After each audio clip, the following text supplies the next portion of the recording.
starting the recording here. So this is our February 20th AIPAC meeting.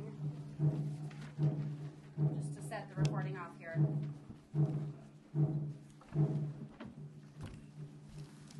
Thanks for printing those, Sheila. It's just the same thing. Yeah. Yeah. Okay. I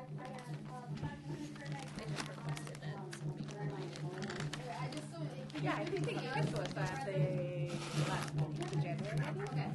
Yeah. I know we were reviewing them all. I don't know if Mom wanted a copy or. So we think everybody's here that's going to come? So Brian or Ryan They are aware of it. having a drum. They were on the email. They were aware. I'm not sure which. I can just look at Mom's.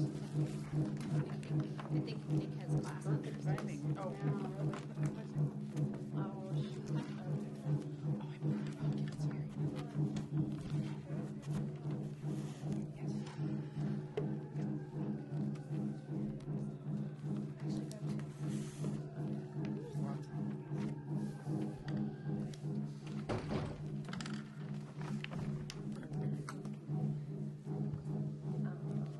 I could send a message to Nate to see if he's coming. She needs a copy of that. All right. Well, it's 5:07. I'm going to call the meeting to order. I am Amber Lightfoot, the co-chair of the AIPAC committee here. And while we all in this room know each other, but I don't think that Jordan knows everybody, why don't we just go around and just introduce our names and how long we've been on the committee, I guess. I don't know. Whatever you want to say. Just say hi. I don't know. So, if you want to go first.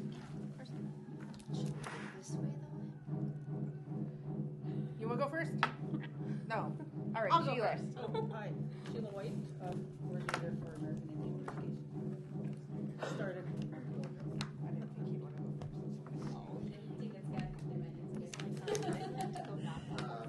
first. My name's Jordan. Is he getting pronounced? And I'm the health equity director here at AIPAC. Hi, I'm Jill. Oh, and I'm a student rep. Where do you go Yeah, to school? Tim Paul and Aaron, committee member. Yeah, this is Jameson, grandson, hanging around. Mom is working, so. And I'm Phyllis Cole, also a committee member. So. Hi, I'm Emma Boje, and I'm a student rep.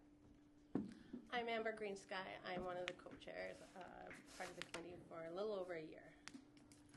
Bonjour, I'm Lydia Schinkel. I have a ninth grader at Denfeld and a Head Start student out at Lester Park. And I've been on the committee for about 9 or 10 years. Thanks for letting us use the space, by the way. You're welcome anytime. All right. Well, I guess let's dive in. Everybody has a copy of last year's resolution of non-concurrence in front of them. And I think that we should start by reviewing this and just kind of work from there. So I do apologize.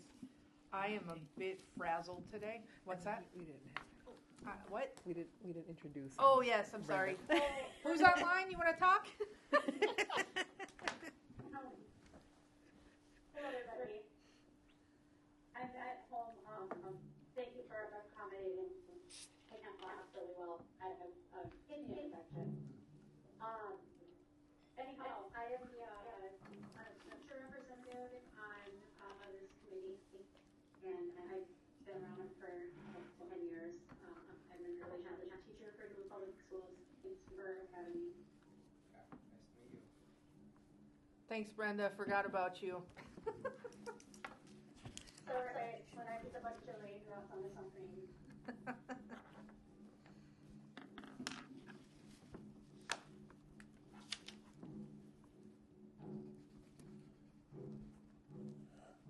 All right. So.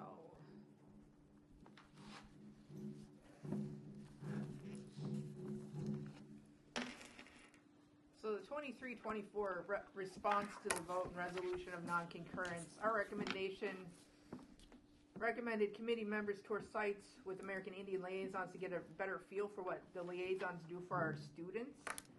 And the response was, we're working to schedule a tour for each of our committee members. Has anybody went on a tour? I responded to every email. I gave broad availability and just was dropped. It says that they were reaching out to the Indigenous Commission. I'm a commissioner and nobody reached out to me. And I don't recall it ever coming up at the commission. I'm the chair of the education subcommittee and it wasn't brought up to me, so I'm not sure what happened with that. Says was able to get one scheduled, so that must have been Tim. So should we still do this to get a feel for what our liaisons do? I mean, that's completely up to us. I think it's good, a good, recommendation and to see these spaces. I just question, based on what has actually happened, is the response adequate for concurrence? Mm-hmm. How do people feel about that? I just think, I know, just from what I'm hearing, that there wasn't much of an attempt to follow through. Whose responsibility would this have been? This would have been the coordinators. So it would have been, at one point, Jen, and then Anthony. I mean, at this point, I wouldn't hold Sheila, to this. No. But the district is held But to the it. district, right, the I mean, district anything as a that we whole. say is And not it does say Adele is circling So back. I did get the runaround, and I finally had to call her up and say, listen, she said, we'll schedule it for next year because it's already been on the air. And I said, I've been emailing you and calling you for 3 months. So you pushed it yourself. So I pushed it, and I said, I know the liaisons, and she said, well, if you don't, then just go to the school. So that's, I made my appointment with JP and Jessica. So you actually did the legwork yourself. Yeah. Okay, so I say that was a non-concurrence from what I'm hearing. From my personal, just one person, but from the rest of you saying it, there wasn't much of an attempt on the part of the school district to actually get this done. So, Not sufficient for concurrence? not sufficient for concurrence.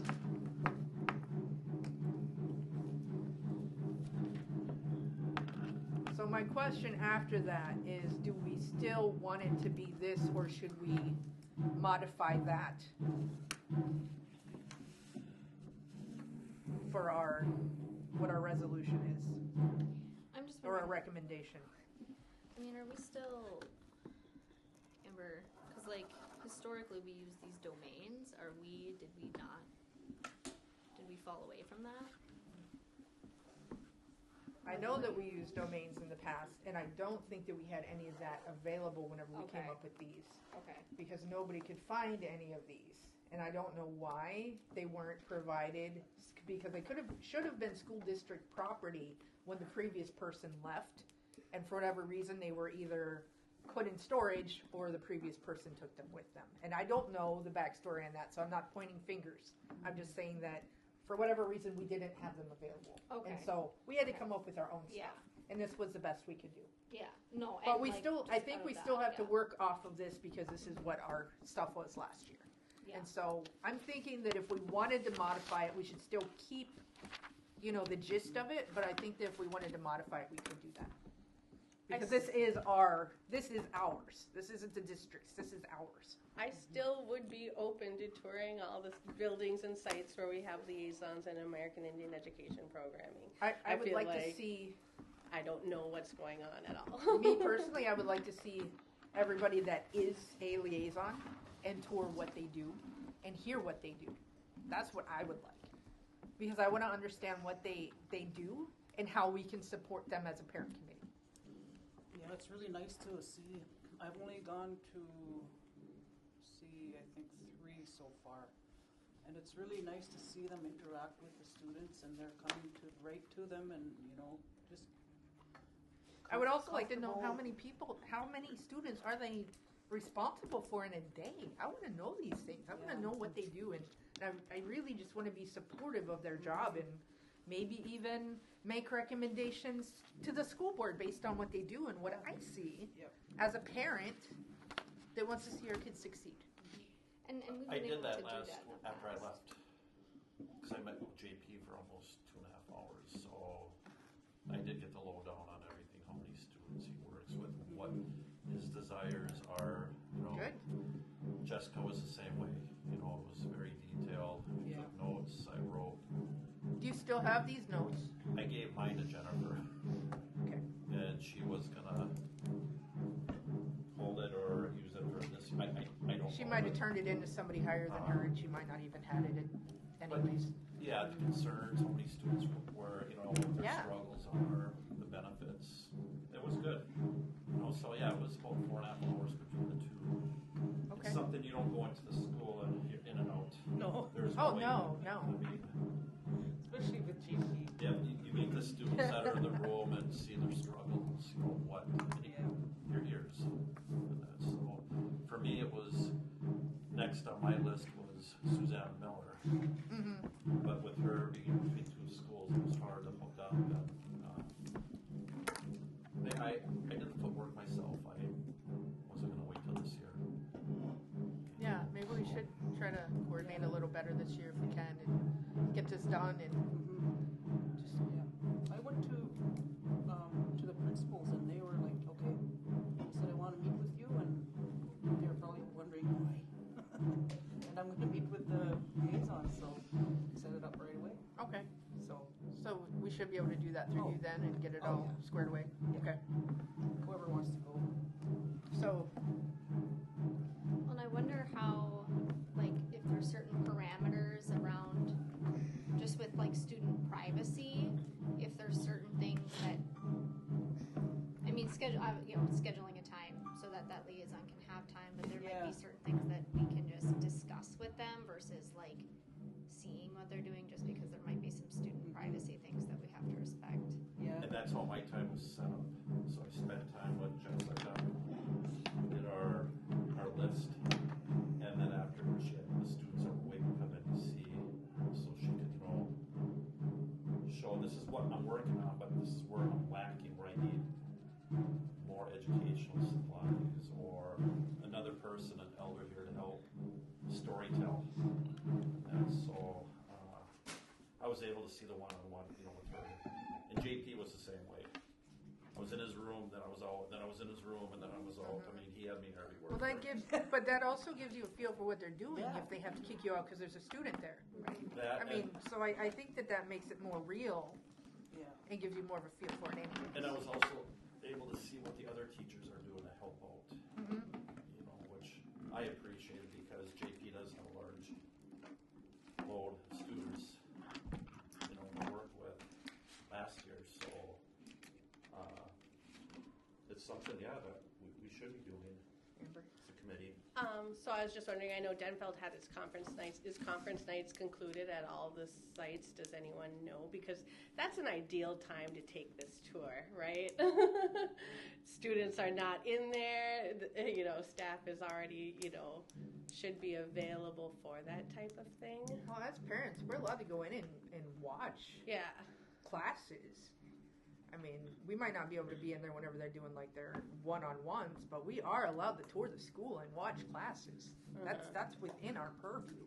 Well, and I think part of this too is like understanding what they do is we used to get the, for those of you who've been around for a while, we used to get the monthly written reports, and so that was also a good way to get an idea of, especially when you have like Susanna who's at multiple buildings, right? Where it's like she's doing this in this building, she's doing this, or these are the types of meetings they attended, or trainings, or lunch groups, or I think getting back to having those monthly reports gives us an idea of like how much student interaction are they doing, how much behavior management is the school district expecting our liaisons to do for our kids, because that's not their job.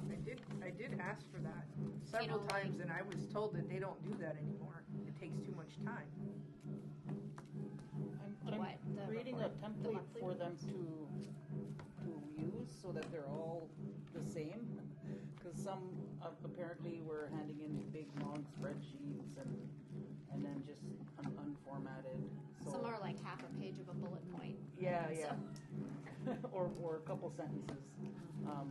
So I'm gonna try and have that ready for our meeting next Wednesday, so that they can use that to just jot notes down and put it all on the computer if they want to. So that might help for the month. It was good the past, 3 years ago?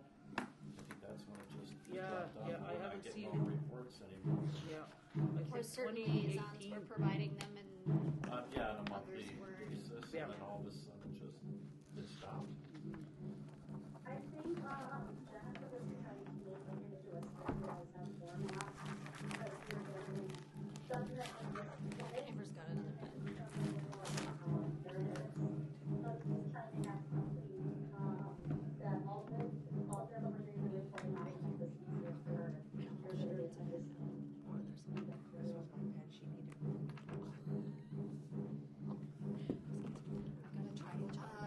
Brenda, I'm not sure that came through very well. I'm sorry. It might be a technical issue. I'll do it in the chat box. Okay.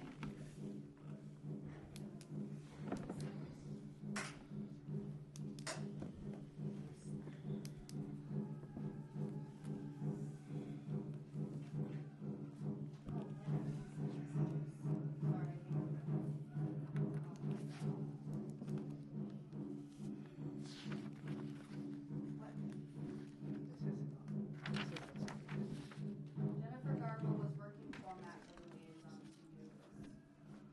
So like what Sheila was saying is having some sort of template or form or Yeah.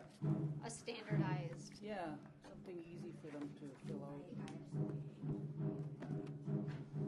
And just brief overview for us. It doesn't have to go into explicit details or anything. Just Yeah.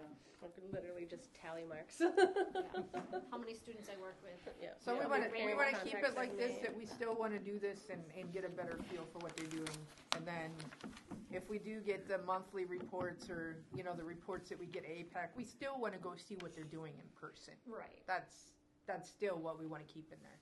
Yeah. Okay. All right, that sounds good to me. So we'll just leave it at that. Not sufficient for concurrence. Let's go to the next one. We recommend identifying transportation supports or a transportation alternative for our American Indian students. Now the response, they talk about a pilot program with the DTA, but that's for everybody, not just our kids. We're talking about our kids. We have to keep that in mind. We're talking about our kids specifically, not just the whole student body, our kids. And they established an attendance campaign. I don't even know what that means. I don't remember my kids getting anything about a campaign. Due to lack of funding, that was discontinued. It's been recontinued. And then this FIT position, The families in transition person. it's been discontinued. Okay. Well, what does that have to do with our kids specifically? Because they were so. Sometimes they would provide so, like, transportation and Kids stuff. who are in foster care, which a lot of our students end up in the child welfare system, part of the district's responsibility is to help our students have continuity of, not having to change schools all the time. Part of what the district does is they have to, if you move neighborhoods but you're in foster care, the district has to bus you to your original school. That's because of the McKinney-Vento. That's McKinney-Vento. That's what you're talking about, is Yeah. McKinney-Vento. They have which to. also applies to unhoused youth Yeah. Okay. and foster That's for care. homeless. Yeah. So they discontinued that. They have one. They were going to add one. So I see. they were going to have two. And then Amber's trying to talk. Oh, yes, and it kind of goes into what Brenda just put in the chat. At last year's tribal consultation, which I did attend, these vans that the district just had purchased was a huge point with respect to this exact recommendation. They talked about these vans extensively, but what I'm not aware of, and we talked about this at the December meeting, is how many of our Indian students are actually in these vans, and we don't have that data. We don't have even like a late van, kids who miss the bus, and does a van come? We've got a lot of Indian kids right here, you know what I mean? And like sending out a van to actually target our kids and get them to school would be a great use for that resource, but I don't know that it's being used to target our Indian students. So I know in Cloquet Public Schools has, I don't know if it's in use this year, but I know in previous years, at least at the high school level, I'm not sure about the younger age, but there's like a phone number that you can call if you missed the bus, or you were supposed to have a ride, your mom had to stay, whatever it was, that you couldn't get to school, that they had. And maybe it's something that, I don't know if Sheila could maybe reach out to Cloquet and logistically how they did that, but you could get picked up. If you missed the bus, it wasn't like, That's well, I guess I'm not going to school. Exactly what I'm talking about. Cloquet, Yeah. I don't know if it's active now, but maybe that's, Sheila, you could reach out to Cloquet and logistically how they made that happen, because I know it was effective. I had kids on my caseload who utilized that, and it made the difference between getting to school and not. We have a comment from Brenda. The district has also struggled to hire a van driver. Well, we do have one at Lincoln. Dustin does have his van training. Yep. But, and I'm wondering if is that a responsibility that we're going to be putting on our liaisons to go and pick up kids? Is that something that the district should have Don't we have liaison positions open that we could hire for, and they could probably add that to whatever they're doing? I think we've had some of those liaison positions. I think another piece, and I think it's in here later, is what is the district doing to hire liaisons, because we have open spots. What is a requirement to drive the vans? You have to go through training. You do have to go through, can you hear me okay right now? Yep. Okay, you do have to go through a training with the transportation department, and there would have to be a van available for you to use. But I'm not as much in MacArthur where there is a van there that is not even used every day. So the problem has been that the school district has not been able to hire drivers for school buses or the vans, and they also have struggled to find staff who be drivers. For any of us, any district staff could be driving students in a district school. So any district staff could actually do that? Okay. So do we have a resolution of non-concurrence for this, since it sounds like there hasn't really been anything targeting our kids for this? I also want to add too that the DTA transportation program is only, isn't it?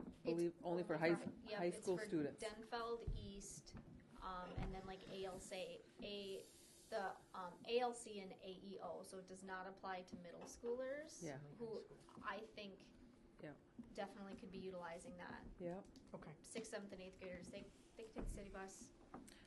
And then one thing I used to be part of the whatchamacallit, education equity and transportation for high school students, and even middle school. Was it 2 miles or whatever to 1 mile? I can't remember whatever that thing is. Yeah, it says that. But my concern was always for our native students who are already behind the 8 ball, get run over by it, because I'll take one neighborhood for example.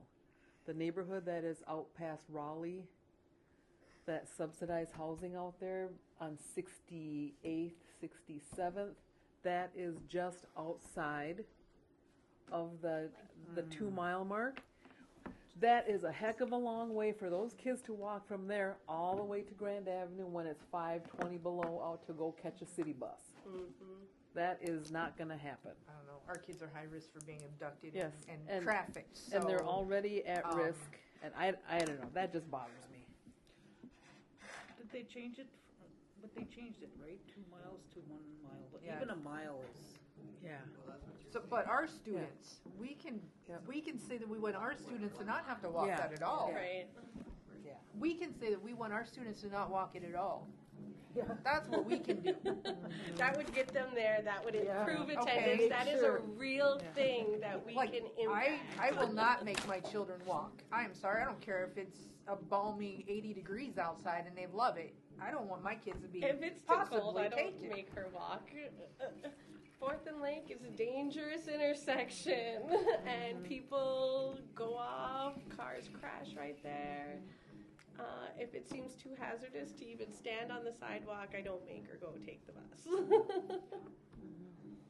Well, and it's like, and we live in a very hilly city too, where it's like you're supposed to, some of the places, I don't think, like, I mean, Old Central not now, but like,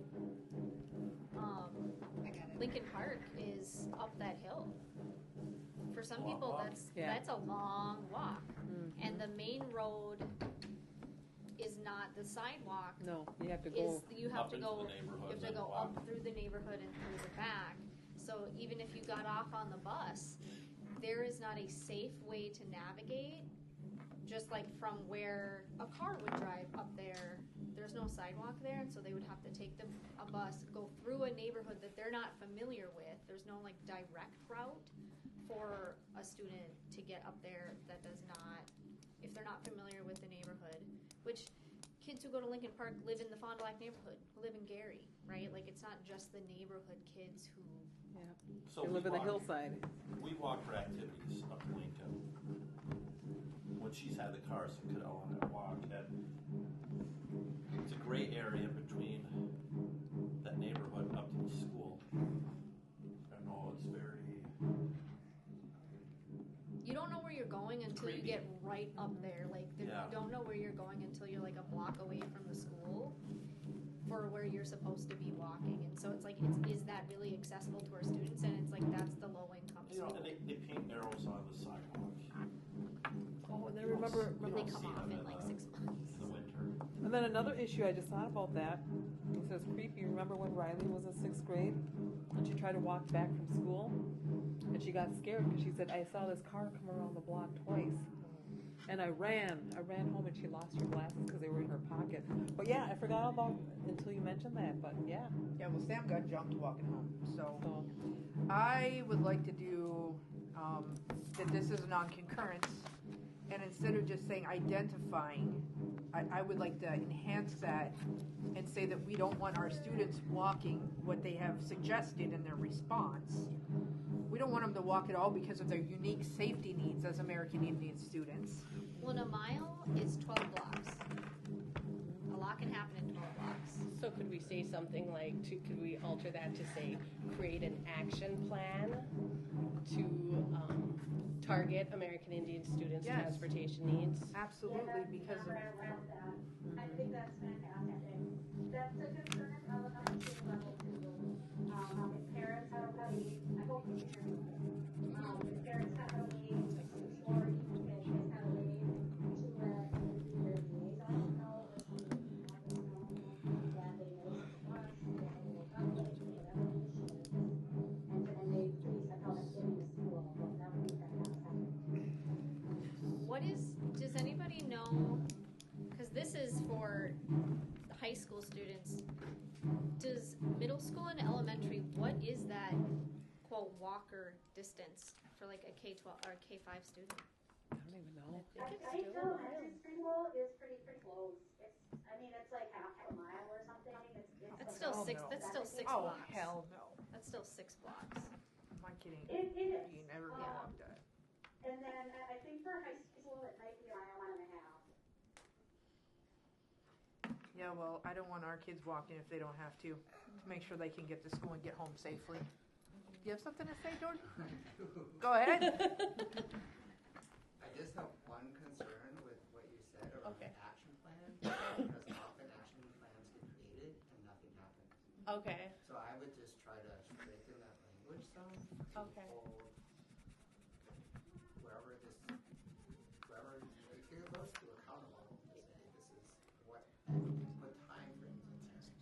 Otherwise, action plans, great, but nothing, you'll be back to the beginning of the year. I mean, like an implementable, is that a word? Yeah. Implement an action plan Well, and like requires put it, like creation of it. make it like a SMART goal where it's like develop and implement an action plan to begin the 2025-2026 school year. It's like there's plenty of time between now and the beginning of September to Right. figure that out. But this plan is supposed to be about this year. Right. So we could even say, because this shouldn't be hard. We've got the vans. We could say starting fourth quarter, we're going to have those vans, and really targeting those kids That's who what I are wanna do. on the brink of, are they going to pass this year or not? Can we get them to school so we can get them actually? And I like it. identify, I don't know if it's liaisons or identify teachers to get trained in a van, Mhm. van training, because Mhm. that's what's needed to get people to drive the van. Yep. So I'm just trying to say, it's Identify possible. and train. Yeah. Like not just identifying, but like and train. Get them trained. And then what is this attendance campaign? What We is don't it? know. I never even We don't heard know what anything that about is. it. I mean, yeah. at Denfeld, but they removed the requirement. At Denfeld, they had the hunter's license, which did have an attendance component to it. They did remove the attendance component from it because the students weren't able, like, it was just so, it was not working out for, like, most students couldn't go to It's basketball back this game. year.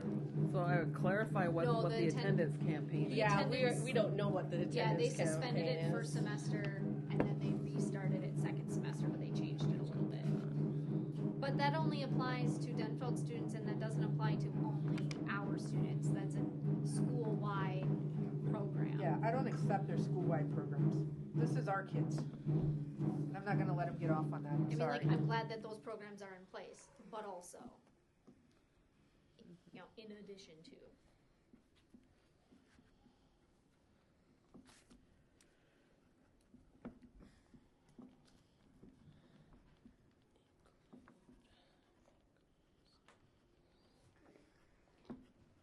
Well, I mean, I think too, something that when we talk about these vans, it's like we have students who are considered chronically truant. We have students who you could turn in every single assignment. You could have 100%. If you have a certain number of absences, it's an incomplete and you don't get credit. So we have kids who might not graduate because they need to do some attendance recovery, or because they miss one more hour and they won't graduate. And it's like those are BS reasons for our kids not to be graduating when we have vans, when they're Doing the homework. doing the schoolwork. Right? That should be number one. So. Identify and train. Okay. So should we do this? So the DTA partnership, did we want to add in that we want our students in middle schools to be able to utilize that too? Our American Indian students? Yeah. Yeah. Because we have to remember, they're going to try to say that We're it's a providing racial thing, but American Indian students have a unique legal status that means that they can target our kids without them saying, oh, well, we need to do this for everybody. No, they don't. That's why we get these extra funds.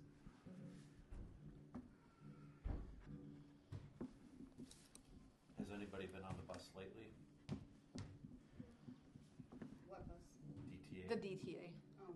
Sam rides a DTA. It's weird, but How bad it is with the people on there, and all the drivers are caged in for Yeah, they are protection. caged in. They are. yeah, they are. Still better I than would feel walking. uncomfortable having At least there's cameras on the bus. a middle schooler. Teach your kid to Take sit the right bus. behind the driver. That's what I do. They're blocked off though. The driver can't even help. High school, I don't have an issue with that, because the kids can. That's probably why it wasn't extended to the middle school students That to could begin be. with. That could be. Safety issues. So should we just Yeah. leave it off then, and then just focus on trying to get them to? I feel Use like the vans. Use the vans. Use I've the never seen them use those vans. vans. If you think about it, a middle schooler, a sixth grader could be 11 years old. They could be an 11-year-old. I mean, when I was 11, I was riding the bus, but that was a while ago. He's a sixth grader. Yeah. He's 11. He got lost the first day of school. They put him on the wrong bus. Nobody knew where he was. He doesn't have a phone. And let me tell you, he was lost for about 2 hours. They only called the bus drivers to see where he was whenever I threatened to call the police because they didn't believe me. That same thing happened to my nephew this year. That's absolutely terrifying. I'm sorry. I will never send him on a school bus again because of that. Because they didn't take mom seriously, even though I was freaking the F out until I said I'm calling the cops because I don't know where my kid is and you need to find him. So Cadell wants to say something. Go ahead, tell him what you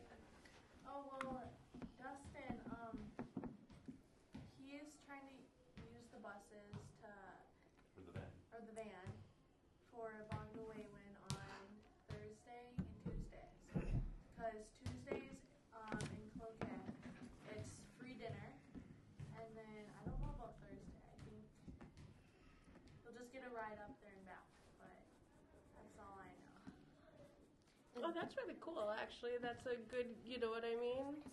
Well, JP, Sheila, do you know, was it a bus or was it a van that JP utilized to bring students to the 13 Rooms powwow?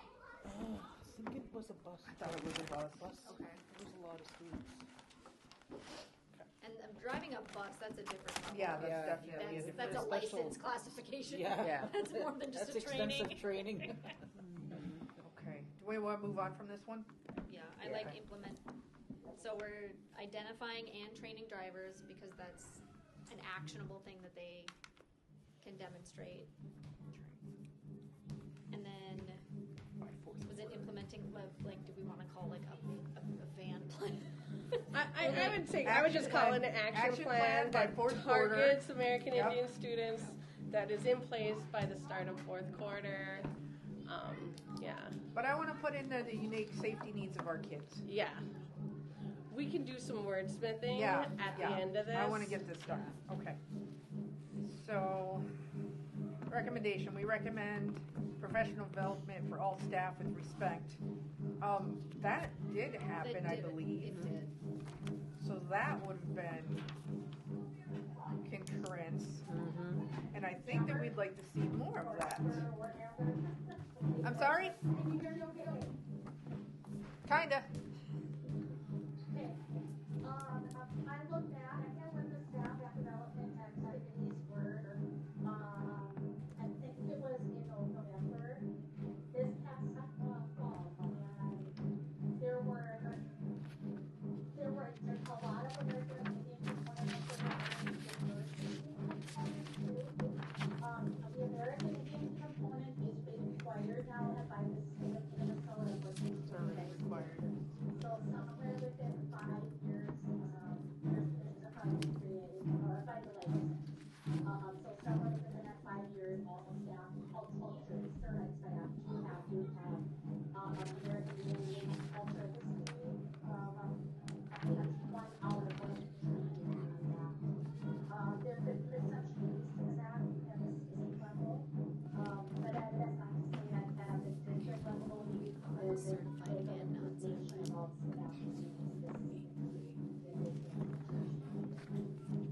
So you're saying the state already requires an hour of training? Yes.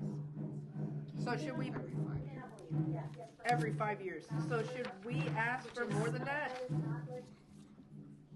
That's not for non-certified staff, though, that does not include like paraprofessionals. Yeah, I'm looking at our, because we had said we recommend professional development for all staff, and I think from what I can recollect, part of the conversation is that it's not just the classroom teachers who are working with our students. It's not just the classroom teachers who are interacting with our students. It's, and then in their response, or it says a full day inclusion for all certified and non-certified staff.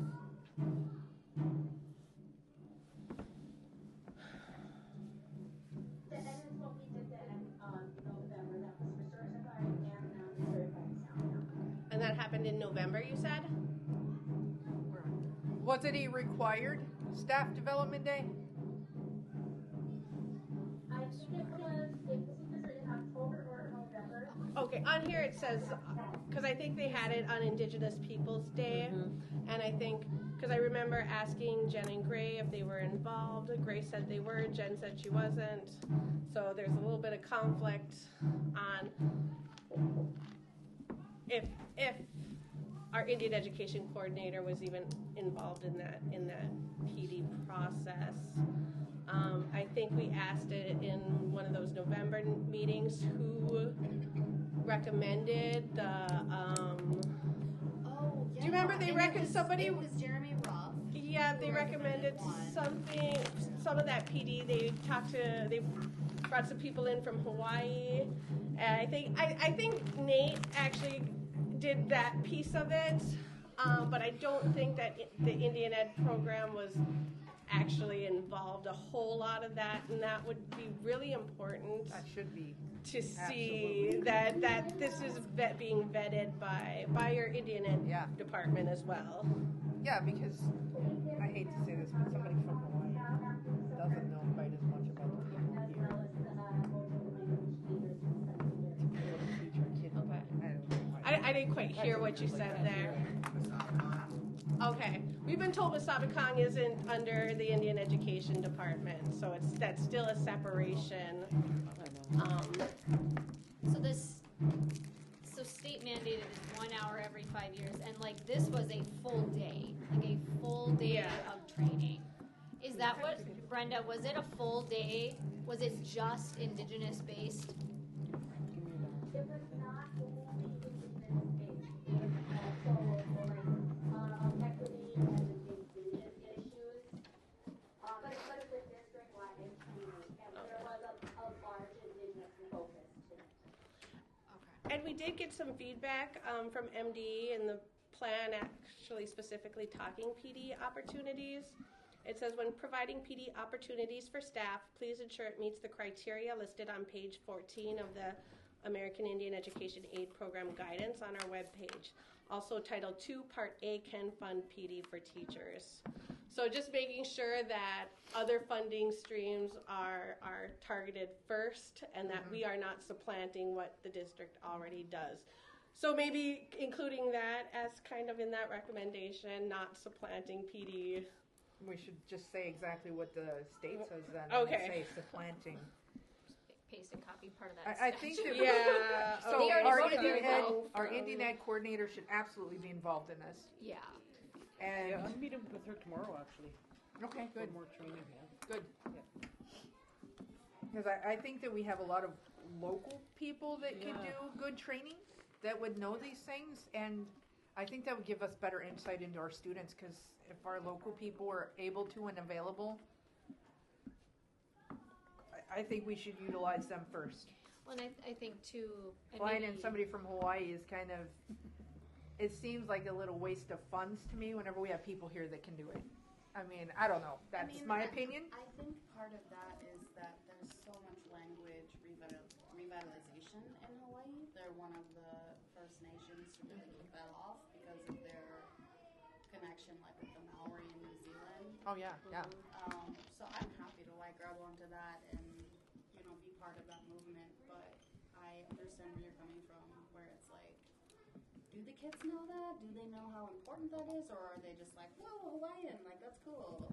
Or do they actually listen to what those Hawaiian people say about their language revitalization? Because it doesn't look like they're doing much in the schools to me. Well, and I think too, and this might be kind of like a part of Sheila's conversation when we talk about what does that PD look like, is that while we are primarily, the majority, I feel comfortable saying majority of our students are, Anishinaabe, not all of them are. And so making sure that information and training is provided that is not exclusively focused on Anishinaabe students, because we do have students who are from other tribes teaching things. I feel like some things are very an Indigenous experience, like boarding schools, right? Like things like that. That applies to a lot of the Relocation Act, right? Like why do parents not want to talk to you? Why don't they want to come and meet with you at conferences? I think might be not to take away from the majority of who our students identify as, but like also keeping in mind that not everybody does affiliate with. But there are local people that can teach this. Oh, for sure. That aren't Anishinaabe. I know a lot of Lakota people. I was just going to say, yeah, There's definitely people that yeah. are here that can do this and help, get paid for their services, contribute. I just think that we should be really intentional on what we ask for. And if we're using our liaisons to give this knowledge to our certified teachers, how are our liaisons being compensated for that knowledge that they carry? You know what I mean? But Our liaisons are relied on heavily, They are very heavily to relied on. make that connection between the curriculum and putting that Indigenous focus on it. And I know that teachers go to them and ask them for this feedback, and they provide it freely, but that is not necessarily above and beyond, because they're hired for that American Indian culture that they carry, and that's a part of their job description and what they're hired on. But we're not paying them to do this. If they're being utilized in that consultant's role, they should be paid as that consultant, and not just saying, "Oh, we're already on staff, we're paying you, and we get your intellectual property because." Right. Yeah. You belong to, You know what I'm talking about. Yes, absolutely. Well, it feels exploitative. Yes, Like, yes. It is. When we're using our liaisons as consultants, we pay them as Well, consultants. it's Yes, like you're a liaison, but you're going to facilitate a PD session like that. Those are different things. Those are different. Exactly. It's one thing of like a teacher. Or you're a coming to- teacher and you're going to be doing a PD session. They should be being Right. Like if we have our Paid. indigenous teachers or language teachers doing something like that's not their Again, that feels like supplanting, right? right. Where it's like using them and just saying that like, well, you know this, so can you just go talk about it? It's like, well, that's not the same thing as teaching and giving a Could we training. set up a fund for just honorariums? For if we are having liaisons do that work, say here's 200 for the 2 hours because you're technically taking on this consultant role. Have a part of the budget. I think we do have consulting in the budget. I think Yeah. $11,000. The way that I saw it in the budget though was like, it was kind of just a big chunk of like $3,000 for consulting, and it was like, for who, for what, when? Yeah. Yeah. What I wonder if there's, and this might be like an HR question, like can district employees be paid out of district funds? Otherwise, I mean, I don't see why we should. If we have knowledge, if we have people who are willing to give the knowledge and should be compensated for it.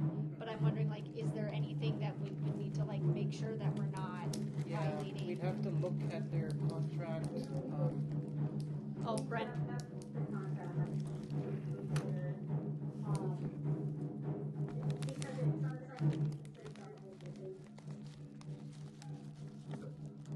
Double dipping, you said? So then they wouldn't be able to ask them to do that then. So then they shouldn't be able to ask them to do that. Can I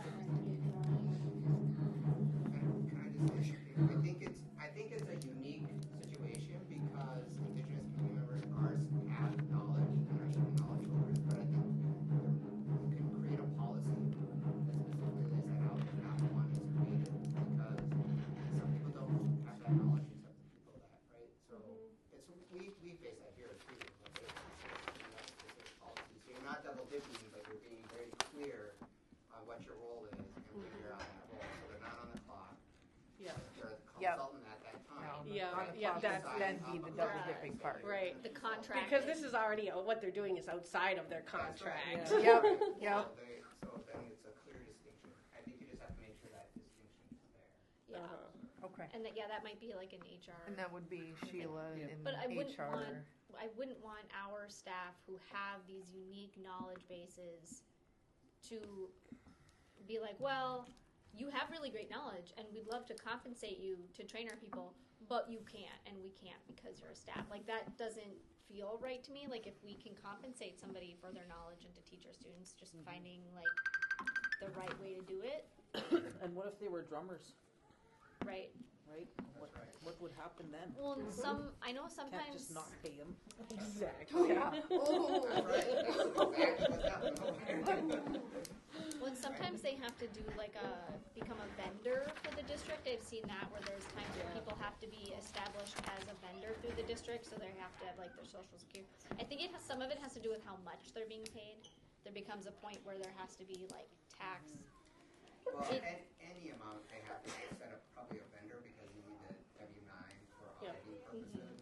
So, but if they make over $600, then it's considered they have to claim that. It's taxable. Yep. So, but either We way, pay they them would have to set that $599. up. Either way, it has to be trackable in case there's an audit. It has to be able to be proven. This is what we spent this And on. if we're not paying our drummers, if we don't have a check ready for them when they do their performance, then I don't know why we aren't paying per drummer so that they each get paid out of that. So that 500, they're all underneath that 500 non-taxable, non-reporting kind of line. like I said, at Denfeld, the flag hanging, they showed up 12 deep when I consider the backup singers, and we paid them $500. That's not even. That's not even their gas and time They paid for them all of it. $1,000 from the medical school for the drum groups to come in for the white coat ceremony. Mm-hmm. Like, and they do it willingly. Yeah. And they love to show up for our kids, and we need to make sure we're not exploiting that. Because if you ask, they'll come. Yes, we know they will. Okay, so did we say that was adequate for concurrence recommendation 3 or no? I feel like. So as far as how we had it written, it is adequate, but we should add to it. Oh yeah. Okay, yeah. We could say concurrent and then beef it up. Yeah, that's what I think it's- we should do. I And I think do it's have the a- notes on what to beef it up with, Sorry. what we all discussed. Please go. I watched a school board meeting where I felt like they were really struggling with the professional development aspect, though, where they were just talking about, in the past we have to read a poem or we have to come up with something like, when we were having the discussion of what professional development is going to look like for the district when they were asking for the recommendations, I think a lot of the teachers don't really have the knowledge to be able to put that out, and I think for a long time they've just been kind of like, come up with something, I would really like to see some kind of actual curriculum or programming that's can be pulled from and used. I guess the only person we have here who would have actually went to that PD that's listed here would be Brenda. I guess her opinion here is really valuable. Was that full day PD, in your opinion, adequate for concurrence? Okay. The only change that I made for feedback was that the district made sure that some of those sessions, there was a lot of breakout sessions. So I said, if you could use some of those breakout sessions formally for the licensure, that is what staff would appreciates, because you have to put in the different components. You have to do like 5 different things. You have to actually get licensed in. But I do feel like that Dave had a huge amount of sessions made available. There was a good representation of indigenous culture among other subgroups within the schools. It was a really good day, and I don't normally say that about staff development days. Okay, good. It's like So- you did a good job, and now do better. So they did a good job on that, so let's be more intentional. I can't even talk, I'm sorry guys. We got you, Anna. We know what you mean. My mouth ain't working. Intentional about Yeah. having more of our Indian education involved in creating this. Well, who knows who those people are? Who knows who those resources are? Yes, You know, we need our Indian was education. Akwayashi consulted? Yeah. UMD, UMD has an American Indian Studies department. They have people who could come in and do, when we talk about curriculum or having something that is not just somebody coming in and. All right, so Yeah. let's move on to the next one. So this is concurrence, and then we're gonna just say, let's beef it up. Yeah. We recommend HR create an action plan for recruitment and retention of our American Indian teachers, administration, and staff. A plan has been drafted. Here's a copy of the link. It is not hyperlinked even on this printout. So I vote non-concurrence. I think the link was clickable within the words. Let's. I thought we were gonna have one presented to us. We were supposed to have one presented at the. Let's see. It was talked about in January, and they said, "Oh, Teresa Severance is going to be at the February meeting presenting the plan," and then she didn't actually. So never happened. Non-concurrence. I They mean, did update, I think the liaison positions. What does that mean? they updated it. I didn't read. I didn't see any changes, but yeah, I just got an email saying we updated the liaison position. Like a job description? It's posted on the website. Oh, for the Masabikang para. I don't know if it was Miss Hobbycon. Because we It just haven't. said liaison. I can't pull it up here. Okay, I'm just going back to look at that. I wonder, do you have a copy of like the old job description then? Well, I was gonna look through it, but I just didn't have time today. Just to see what they improved on. So should we then say, since I would still, yeah. think that it's happened, And it hasn't should have been it done. it hasn't been presented to us at this point. so non-concurrence hasn't happened, we want to see this happen by fourth quarter? I mean, within this school year, because this is within our this school year? School year, yeah. Because we literally have to write another plan before June 1st. So should we say by fourth quarter? By fourth quarter. Give them some time, like, hey, this is how much time you have, get on this. Yes. Let's see. Okay. So we all agree, non-concurrence? For the 4. Yeah, for 4, because we haven't gotten anything from them. Number 5, we recommend trialing a pilot school within a school program to foster internal support and community for American Indian students. So they do have that at Denfeld. Go back to 4 for just a second. We recommend HR create an action plan. I think create and present to us. They would be presenting it to us by fourth quarter. Okay.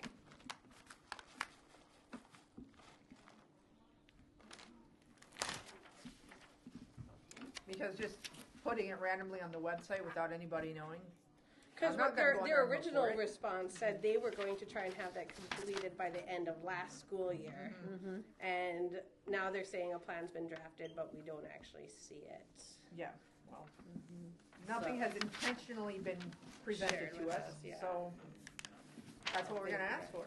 Okay, well,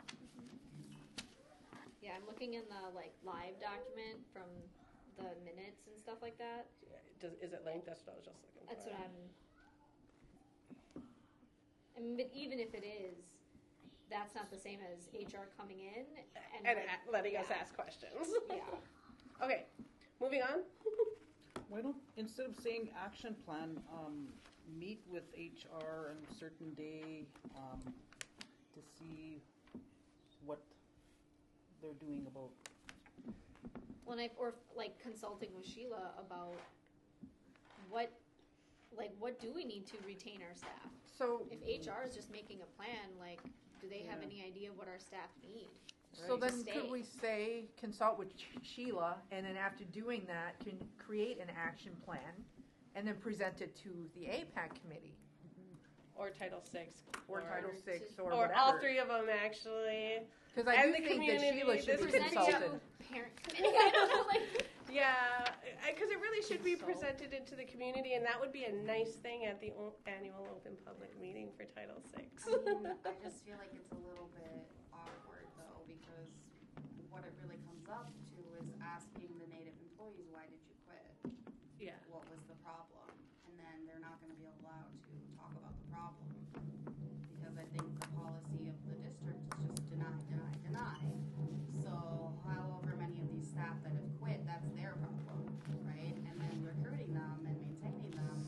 So we could actually even just ask for those specifics. How many American Indian education staff have we lost in the last 2 years? And it's is it because they got a better job offer? Was it because there was issues with supervisors? I know exit interviews are offered. They could just summarize that to share. Could be disaggregated in Yeah. some way. Where it's not identifying anyone, but lack of training opportunities could be, you know what I mean, a reason why. I think they should have a specific exit interview for Native employees though, Yeah. because that's like a cultural aspect. Yeah. That I think would be done specifically. Well, what do our staff need? And recognizing that we have staff who are Indigenous that are not just working within the American Indian Education Department, right? We have staff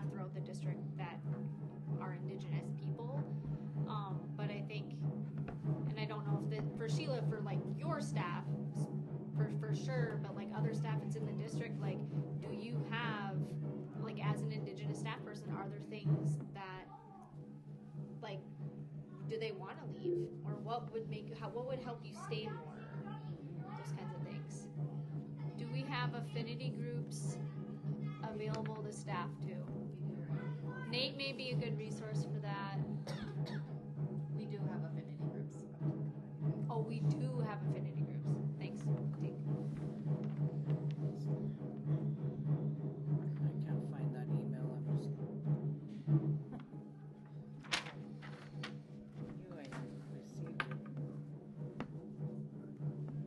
I wish we still had the teacher training program. Remember that, Brenda? Why don't we have that? I think it was a We do grant. have it. Is it still? Because we used to do like the committee used to. Yeah, it still exists. I don't know how many people are in it or anything at this point. Brenda, Because you said there's a retention agreement. Can you explain more about what that looks like? So, I really can't. It's because I don't know if it's something that is written down anywhere or how this all handled. But American Indian, like certified staff people, cannot get laid off. There's like a plan, like a priority plan to retain specifically American Indian certified staff people. There aren't usually like a lot of layoffs or anything, but it has come up in the past. It's probably been at least 25 years since we've run into this, but I should say I'm assuming that agreement is in place, but our Human Resources Department has had a massive turnover the past few years. So I don't know who knows what there anymore, but it is, there has been this agreement that we will retain American Indian teachers. But it's not, as far as we know, that's not a written agreement. I honestly don't know because the district website has also changed. Things have changed from paper forms to the previous district website to now this new format this past year or so. which is annoying. So it takes some digging, but there has been a retention agreement. And I think that it probably came out of the Indian Teachers Training Program, honestly. Because part of that was that the students who graduated agreed to teach in this area for a few years. So that was part of it. So I've asked HR directly through email to share the American Indian retention policy and got no response. So I doubt that there is actually written. I understand that there might be a verbal agreement, there might be an idea of what happens in practice, but what happens in practice is we lose a lot of Indian staff. Well, and I think like what Brenda is talking about, we had the Indigenous teacher training, which I know Beshkunebik, who was a para and is now a teacher at Masabekong, utilized that. And in the past, like we had, and some of it too is not just creating language teachers, it's just staff, seeing yourself in spaces that you don't normally see yourself. You could be a gym teacher, you could be a principal, like not just cultural-based positions. And we had a gym teacher who he had language, he did that, he came through the teacher training program through UMD, and he worked in the district for a while. But then after, it was some sort of I think there was a retention agreement connected to the teacher training program. I don't know if that was district specific or if it was only directly linked to that program. It would be awesome if we actually had a Native American lit class that taught a core English credit. Yeah. You know what I mean? That's the type of, like when you're talking Indian teacher training, like not just saying, we have somebody in an Ojibwe class. I would like to see the core content include that Native American lit, you know what I mean? Mm-hmm. That is absolutely something that the district can provide. And they can provide it to all students, and then all students are accessible to that. including our Indian students, right? And they see themselves in that core content that I think is missing. I just want to put on a time reminder. I have class at 6:30, so I'm gonna have to turn. Brenda, I'm gonna have to turn off the Google Meet because this is someone else. Yeah. Does anybody else want to put Brenda on their phone or something? I could get my laptop. Okay. I was gonna say it would be nice if we could have it connected up on there, just so the speaker is loud. So we could just send Jordan an email invite on that. Yeah, you just have to send. Yeah, then you can access it. So I think we're all clear that it's not adequate for concurrence recommendation 4, right? Yeah, that's not adequate for concurrence. Okay. So number 5, recommend trialing a pilot school within a school. My son was in that. He was kicked out of it. This has happened, so I would say that it is concurrence. We can beef this up though and say, okay, now that it's implemented, we would like to see this happen in addition to it just being continued. And we'd like to see the evaluation data. I know Mary Owen is involved with that. Do we have any evaluation data at this point? Anyone aware of any? I mean, I would expect a lot of data to come out at the end of the school year. I don't know. Well, they're already kicking people out. We're already kicking people out. I'm wondering. Well, I'm saying like a totality of like how the school year went would definitely happen after the school year ends. But I'm wondering if there was anything done at semester. I assume that's what happened. Why students were removed, right? Something was considered insufficient, and we don't know what that is. We don't know what the policy within the cohort, and it's brand new. It's pilot. You're not supposed to be like all on top of everything, but like. I don't know. See, what I don't understand is how they evaluate data. If they started out with this group of students, all of a sudden they're dropping all these kids and putting more in. How does that help the students that they initially thought needed this help to go into the cohort? I don't understand how that even, I don't get it. Why were they getting kicked out? My son had attendance issues, and he's had attendance issues since he started school because he has IBD and he has autoimmune arthritis like me, so he misses a lot of school. So his IEP wasn't considered. They just kicked him out, which really kind of burns my ass. I'm sorry to say. So was on his IEP, was the cohort what part of the goals? One of the things in his goals of his IEP? I don't know. Well, and I think Because I never got a copy of it after we had our meetings and everything. I don't have any idea what's actually on it. Well, I We think should have part of gotten a copy. Yeah, I know. Legally, I should have gotten a copy. I haven't gotten one. So there's a lot of stuff that Denfeld isn't doing that I'm really bitter about. Well, I think that was part of, when we had some conversations about the cohort is how a lot of our students receive special education services, whether it is for academic, behavioral, or both, and that how are we making sure that the students who would benefit from the cohort, like Sam, like that is how he functions, is in that mindset. How are his needs as a special education student who has legal rights being able to still participate in that? Well, that's what I'm saying. Was the cohort actually written into his IEP? If it was, then they shouldn't have kicked him out. You could have requested a manifestation determination meeting. Still could. What in the hell is that? That's where they figure out what the heck went wrong. And they basically write a whole new IEP. And there's no. Because the last vigorous IEP, point I got that- yelled at by the director of the cohort, so she screamed in my face. You can And I'm not request a pointing new the finger IEP at any time. at you, Amber. I'm saying, don't take offense, but the lack of communication that you have with the paper that, like Phyllis had said, you're telling us you didn't know, you haven't seen nothing. Yeah. And that's where the parents have to be more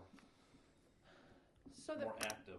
So the fact of the matter is students are being removed from this cohort that we requested, and it has been implemented. What supports outside of the cohort are being targeted at those students removed to ensure their success beyond the cohort, right? These kids should be getting highly targeted services from the greater school because they were removed from this Indigenous cohort. Because they're saying, oh, we don't have the supports within the cohort to meet their needs, so, and they'll get their needs met better outside the cohort. What are those supports? You know, how specifically? Yes, Yeah. Where are they going after that? Or are they just being removed and then dropping off the face of the earth, and then we lose those kids, and that is exactly what we didn't want. My son isn't going to school at all now. He skips. I take him, drop him off, he skips. He's like, Mom, I went and slept at Wendy's all day. Or, Mom, I went and slept at whatever. Well, and I feel like there should be, I mean, with any program, it's like, okay, there was a situation, or we're having, right, like, we're seeing this happen, let's have a meeting and talk about, right, like, you don't just say, oh, well, you're out. Usually there's some sort of, like, communication with the parent, and then they have a meeting, and we talk about what's going on, and then we can, you know, like, there's usually things that happen, or should be happening, before a student. I mean, I experienced a very similar thing at Lowell with my daughter. She was, I mean, and the pandemic hit, and it was a whole thing, but, like, she was having behavioral stuff in Masabekong, and the program made the decision that after Natalia's third grade year, and she was not a Lowell districted student, she was supposed to go to Piedmont, but because of the uniqueness of the program, they allowed her to go. And we have kids who have special needs, behavioral supports, that they said, well, you guys have known that there's been some issues, and she's had some behavioral stuff, and it's just not conducive to her or the other students in the class for her to have to be removed from class due to behaviors, so she will not be welcome back next year. So, like, this is not a new, like, experience within the district. You can go first. Okay, I was going to add too. We're actually going through that with that little guy, and I just told my daughter she's getting emails from his classroom teacher at Masabekong, and I was like, oh, and they were really pushing for her to have him evaluated for special ed. And with me knowing I worked in that field for a long time, I knew what was up. I said, okay. I said, you need to ask them about if they're running the 2 PDIs in each area of concern. You have to run 2 sets of PDIs. That was not mentioned in the email. They were just pushing for her to sign for him to be evaluated for special ed services. And she said, no. She said, where are these? She said, my mom worked for the district in special ed, so she, you know, we're asking these questions. And boom, just like that, they backed off. And my daughter also has one of the friends who's also a special ed teacher, and also mentioned those same things. So yeah, so I mean, unless you know. I don't know what to ask for. And I so, have no idea. just like that, you know, they were trying to push him out and get him evaluated for That's special those ed. parent information sessions. Yeah, and that's the other thing, because I have no clue what to ask for. Like, I've been waiting for them to send that to me. I don't know how soon they send that stuff out. When Natalia was in 3rd grade, I didn't know that stuff. Like, now, when there's stuff, I'm like, all right, where's her AIP team? Where's her case manager? But if our parents don't know, you don't know. You don't know how to advocate for your kid, because how do you learn that? Just going on a different road, I was just reading the original response. It says at the end of April, the team, so I'm assuming that was last April, the team will know what funding has been earmarked for this program and plans for implementation. We have never known what funding has been earmarked for Denfeld cohorts, right? And we don't know what has already been done as far as those financial status of that.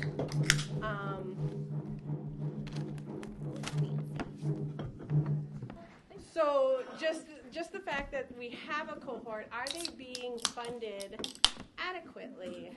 We don't know how they're being funded.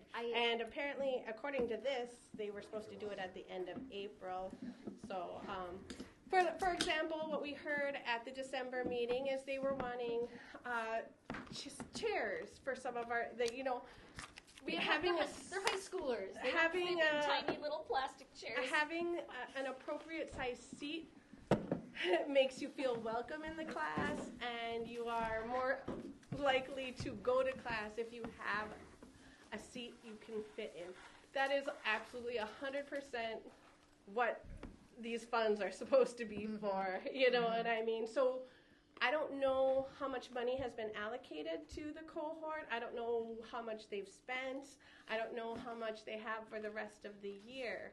But this is a program that absolutely targets Indigenous kids. So it's basically like, not the sky's the limit, but they should have a decent budget that they know what Well, what this they says have the to- team. When it says the team will know, Who is the team is the planning. It says a planning team will meet. So whoever was the district. Are we not part of the team? No, not when you're planning the cohort. That would be more of like logistics with teachers and stuff like that. Like this original planning team, that, from my understanding, did not include the parent committee. But I don't that understand why it wasn't. Well, why wouldn't they even just because that's kind of important as far as I'm not saying they shouldn't have included it. I'm just like, saying when it's they say important the as team will we know. continue to move forward with these plans. They had a budgeted amount, they met, they knew it. That should have been reflected on this year's plan, like in a, you know what I mean, in that budget area, like, oh, we allocated, you know, for classroom supplies specifically for the Denfeld cohort, $3,000. And, you know, for regalia or beading supplies specifically for the cohort, or, you know, adequate furniture, you know what I mean? We should understand, because we are part of that, we are absolutely an integral part of that plan-making process. We should understand what they've decided to budget. And we have no idea. Jen's no longer here. Jen was the person who would have been on that team. There's a meaningful collaboration. Yeah, in what they did. and it's just not been shared with us what the intention was then and what the intention is now. We literally have no idea how it's actually going there. Well, and I Yeah, think somehow too, we just need to beef up, but how can we find out more about what's going on? Yep. The success of it. Yeah, are they being Or funded not, adequately? or not success. Who is part of these decision makings? How is it actually going? Yeah. Well, and I think some of it too, when we looked at the distribution of staff, we had that sheet of the Indian Ed department staff of what location they were housed at, and one of the next, you know, number 6 is about manageable caseloads, and we were talking about how we have One of them got moved we to have a cohort. JP, and if you look at it, if you look on paper, we have 2 liaisons at Denfeld on paper. Yeah. But Jamie is not working with Nope. our greater population Nope. of students. She's only working with The cohort. And now we have 2 Yeah. elementary schools who are the 2 elementary schools that have the highest Native American population in the district, and they have no one. And some of that's growing pains, right? Some of it is like, well, this might work, and it's like now we're like, no, that didn't work. And so that's like staff assignment is, you know, Sheila's wheelhouse.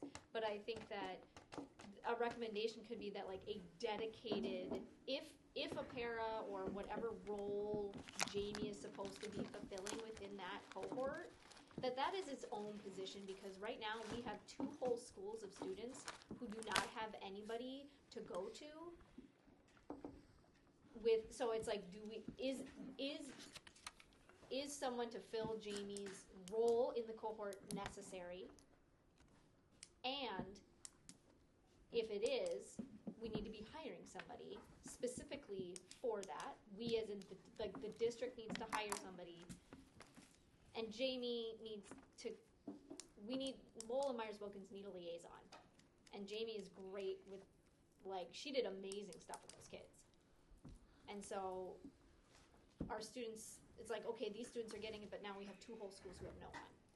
And we're having incidents at those schools that our families don't have support, they have no one to go to. So backing up a little bit about talking about the cohort, and right now the cohort is kind of a small group, and one of the concerns that students have made is about keeping the Native students in the cohort connected with the Native students outside of the cohort. There seems to be very little integration there. It's like we're putting all this funding into this small group, and we're not actually connecting the greater indigenous population to that cohort. They're not invited to these events, you know what I mean? Even being within the same school.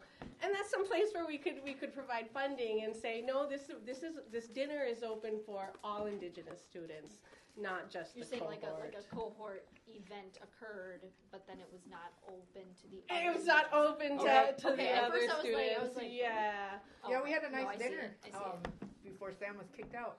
And Yeah. it was just cohort parents. AIPAC wasn't invited. Nobody was invited. So making sure those students are connected with their indigenous peers and not like, oh, this is something special for us and you guys don't get to be part of it. That's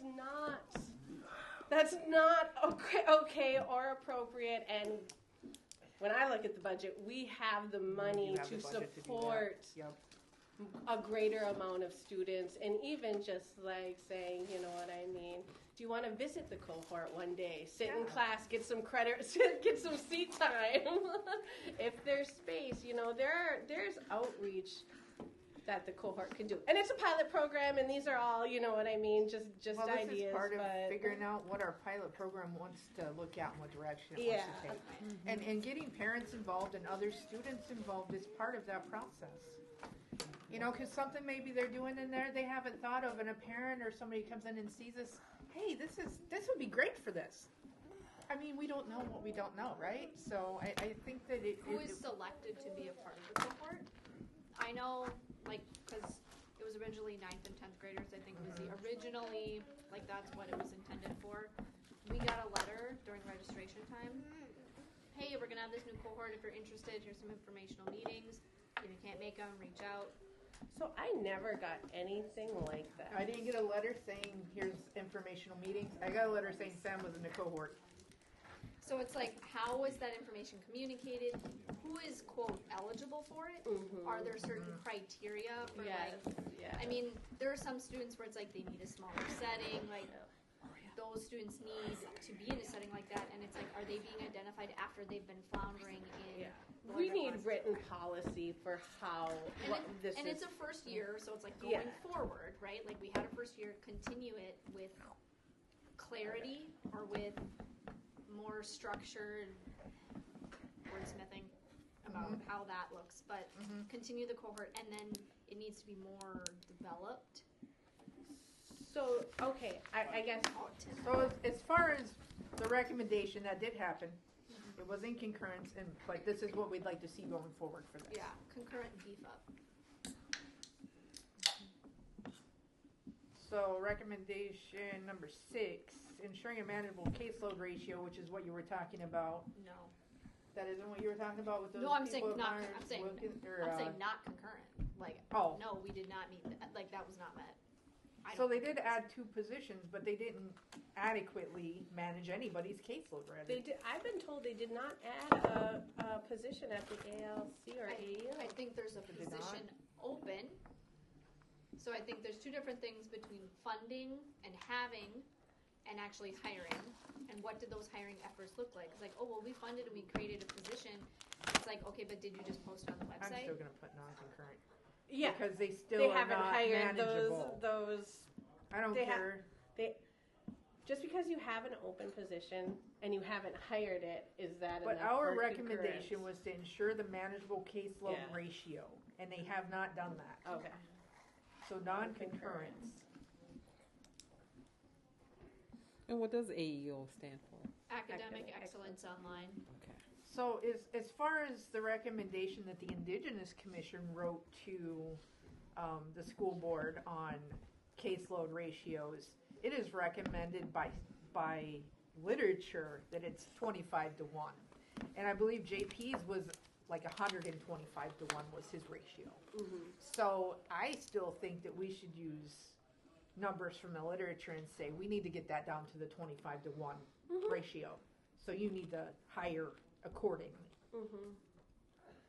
What do you all think? Hire and actually hire. Right now, these are just open. I want to use the word hire and not post or create. We need to actually hire this. Or fund, like fund and hire.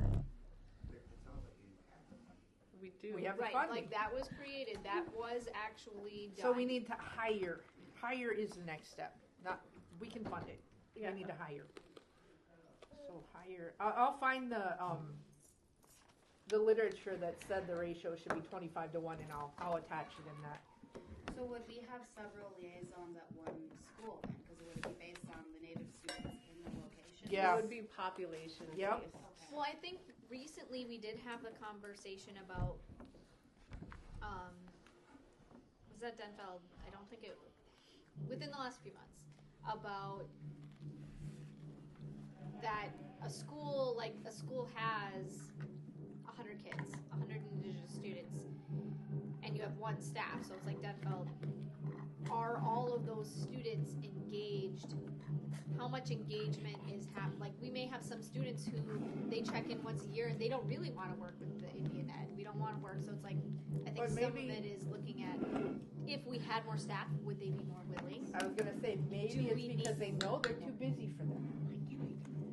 Kind of like balancing. I mean, we need at least 2 staff at Denfeld. Or they just don't connect with that staff person, right? And then it's, So if that's you a have more hard, than one, they there's a have lot an of kids. option.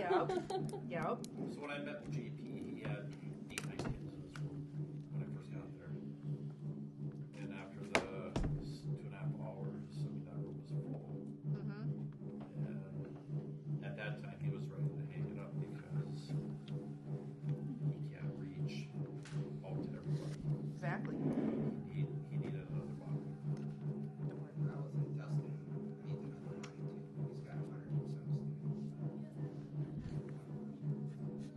So I And then think what's happening is you end up dedicating time, you triage, right? When you're overwhelmed, you triage. So it's like you've got students who are having attendance and behavior, and you're like, these students are actively and apparently struggling. So then you have students who are doing well, who deserve that support and relationship and nurturing, that are getting just kind of forgotten about because you have students who we're just trying to help you get through the day. We're trying to get you here. We're trying to mediate conflict. so. What you're saying is they're putting out fires all day instead of actually building relationships, which I mean, isn't. we could be explicit and say Denfeld have 2. Part of it could be Denfeld have 2 liaisons committed to school-wide, because if we say 2, then they'd be like, well, there are on paper 2 there, one's at the cohort. But we could even say that there are 2 school-wide liaisons at Denfeld. If we want to be like really specific, because I know that You need more at Denville because the teachers, they utilize JP. JP's all over that place. I walk in and I see him every time I walk in there, and I shouldn't then be you seeing turn him every time I walk in turn there. around and That go man this should be way. like a student, not My first 15 minutes. Like, how are you there, so going down to the shop. like he's like a chicken with his head cut off, and it shouldn't like be how like then you that. turn around and who's the other way?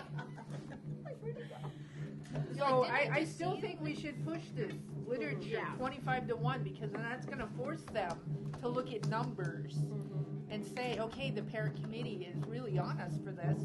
They do have the funding. Let's do this. And then next year, if they haven't reached concurrence, we'll push it again. Right. Maybe we'll add more to it.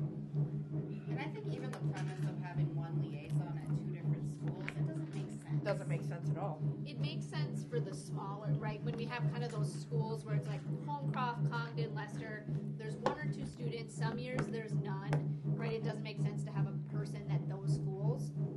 But schools like Myers-Wilkins, they should have a full-time staff at that school. There is no reason that we should have to be splitting.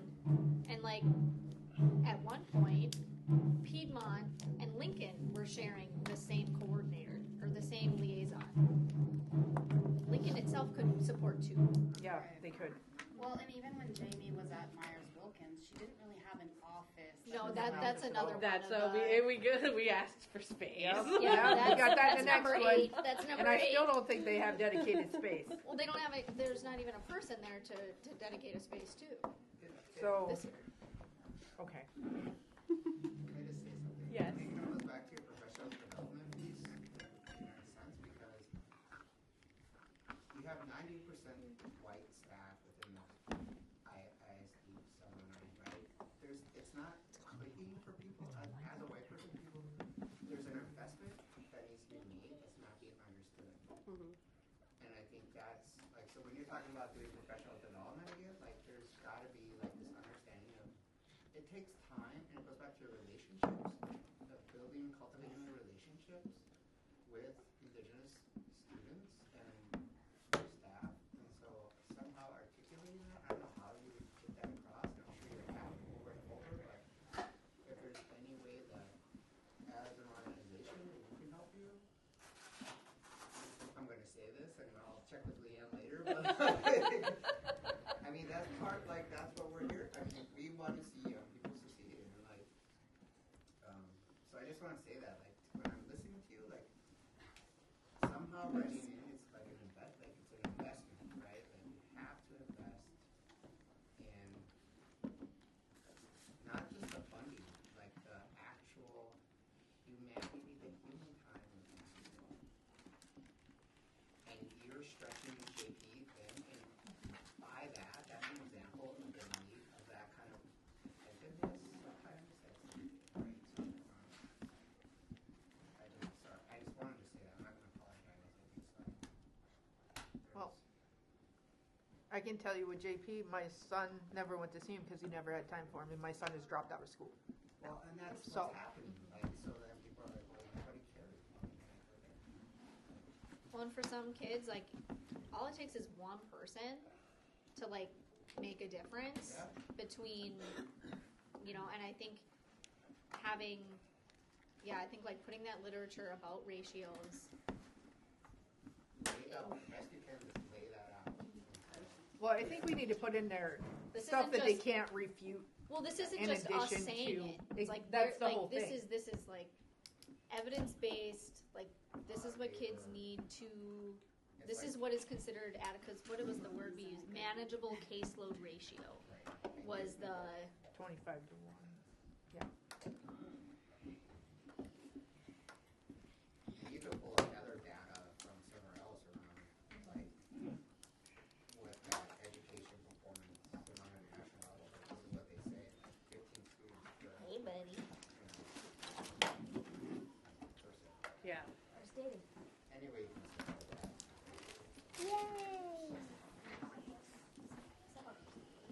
It shouldn't be just the liaison responsible for 125 kids. Literally all staff are supposed to be meeting the needs of these kids, and we're an invisible population. Somebody thinks, oh, that's somebody else's job to check on that kid, and it's not. It's everyone's who is in that school responsibility. Yeah, that's a good. So number 7, are we ready to move on to number 7? Yeah.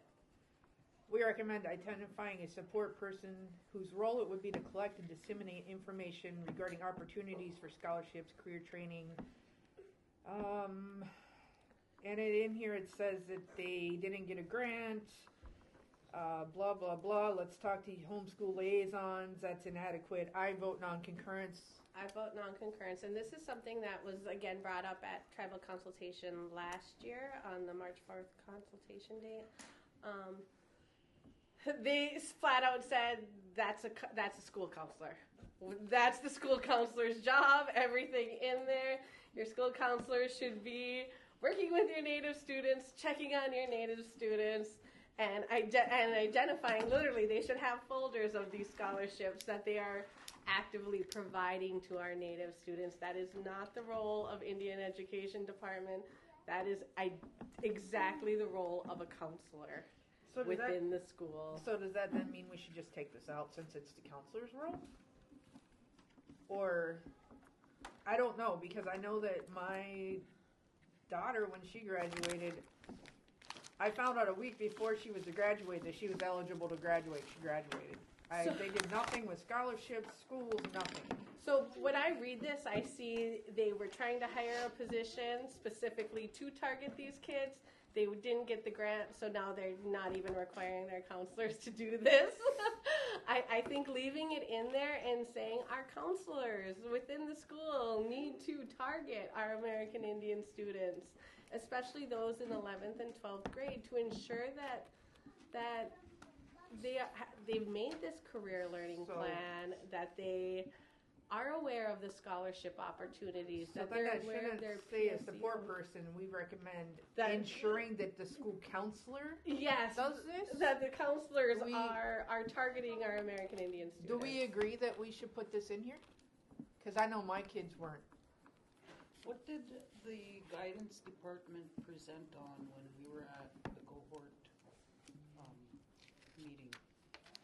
Can you remember what she was talking about? I was already checked out by then. I think she was last. She was. Yeah. And by that time, the pasta brain set in. Was she the one talking about how the kids were getting extra credit and stuff for doing something? Yeah. Like they were ahead of their peers because they did something. Mm-hmm. But these were kids that were older. These weren't even the 9th graders. These were like the 11th graders that were in some class. Yeah, but she was talking about career, some kind of career exploration. I wasn't clear what she was actually talking about, Yeah, though. I can't remember. Yeah, I could touch base with them too. Could you do that? We should Yeah. put in here then. 'Cause we have to make sure that they, Recommend collaborating with Indian education, or should we put down the coordinator? Collaborating with coordinator? So could this look like maybe the counselor having like actual time set aside for the Native students? Like, can they take time out of class to go and have a small assembly or something where it's like college, be outward bound, be members of the program? I think that was part of our post-secondary stuff was like specific. Well, that was more for parents. In the Indian Education Plan when we talked about post-secondary, about like parents knowing about how to help their student with those things and how like giving access. But I feel like because they have scholarship night, right? Like why can't we have a specific? Even a breakout session that targets And American use the Indian vans scholars. and bring the kids. and get our kids. Let's be specific. Tie these together. Remember those vans that we talked about in number 2? Roll them out. But if the counselors don't know what scholarships are available for the Native students, This is where it comes back to professional development. yeah, Right. it's not going to go nowhere. I mean, Amanda Horton might know a good place to connect those counselors with because she did that huge Indigenous post-secondary thing. Was that last year? 2 years ago? That she took like a bunch of students but it's like, yeah, our guidance counselors should know what unique opportunities benefit our students. It's really not that hard. It shouldn't be. It shouldn't be that hard. It shouldn't be that. So yeah, It's collaborating with Sheila, to identify our students and what opportunities and scholarships there are. Whether that's Sheila recommending, let's talk to Amanda Horton, whether that's what, they should be collaborating with Sheila. Well, not only that, I believe UMD now has a tuition waiver. Augsburg University has a tuition waiver. Well, we all know Morris has a tuition waiver.